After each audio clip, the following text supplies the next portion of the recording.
Hey everyone, Sarah with 3 Raptor Consulting here, doing our last installment of Surviving the Holidays. Today I wanted to talk to you about New Year's resolutions. So just as a fair warning, a caveat, I want you to know that I am not a fan of New Year's resolutions. I think that they kind of just set us up for failure. They don't really encourage us to grow as people. So rather than setting New Year's resolutions, I really encourage you to take a look at yourself and make some growth goals. And while you're doing this, there's some things that are really important to remember is one, you are capable of so much more than you know. This next year, 2022, stretch yourselves. Set goals that are exciting, that stretch yourself, that even intimidate you a little bit, where you don't know if you're going to be able to meet them because you're going to have to push yourself so hard. The idea is to push yourself enough that it forces you to grow and keeps you excited. Plus, a little bit of fear is not a bad thing.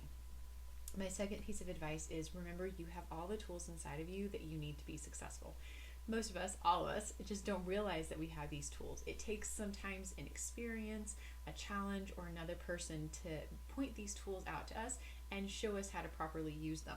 So you literally have everything you need inside yourself to be successful. You just need to learn how to use them. Take every opportunity that's presented to you. Some of them might seem crazy. Some of them might seem like, oh my gosh, it's just adding extra work to my plate.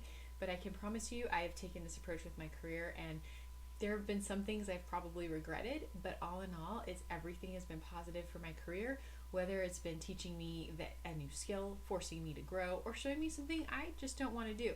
So take opportunities, live on the edge, be risky. Work towards your goals every single day, but don't allow your goals to own you. When we allow our goals to own us and when we don't do anything outside of our goals, we become boring and we also struggle with burnout. So instead, I want you to strike up a balance where you work towards your goals every day, you do something for yourself every day that's self-care, and you do something that makes you creative every day. This is something that I work towards daily. A lot of days I don't hit all 3 spots, but it's definitely something that I strive for, and on the days that I hit it, I feel so much more alive, and I notice that my work is definitely much better. Take the opportunity every single day to learn something new. Even if it's as simple as a new way to tie your shoes, it doesn't matter. Learn something new every single day of this coming year, because the more that you know, the healthier that your brain is, the more that it's growing, and you never know when you need that senseless bit of trivia information, right? So learn something new every single day. Every day, do something positive for your mental, emotional, and physical health. So for me, my mental, emotional, and physical health, my positive thing is working out, because working out meets all 3 of those. I also try to read something in my book every day. I'm a huge avid reader, love to read, so reading is really good for those things as well. I play with my dogs every day. I spend time with my family every day.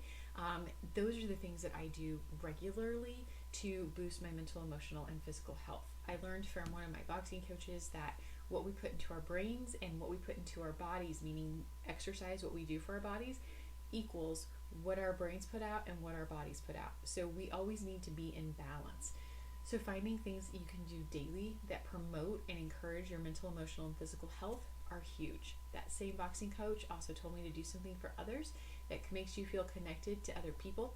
His favorite thing is going and feeding the birds, because it brings him joy, it feeds the birds, and it makes him feel connected to the world.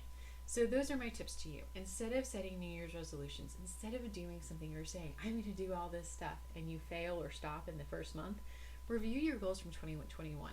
Decide what you want to grow in. Decide what goals you want for this coming year, and then abandonedly, wildly, passionately pursue those, striving to keep your health forefront, learning something new every day, and regularly giving back to others.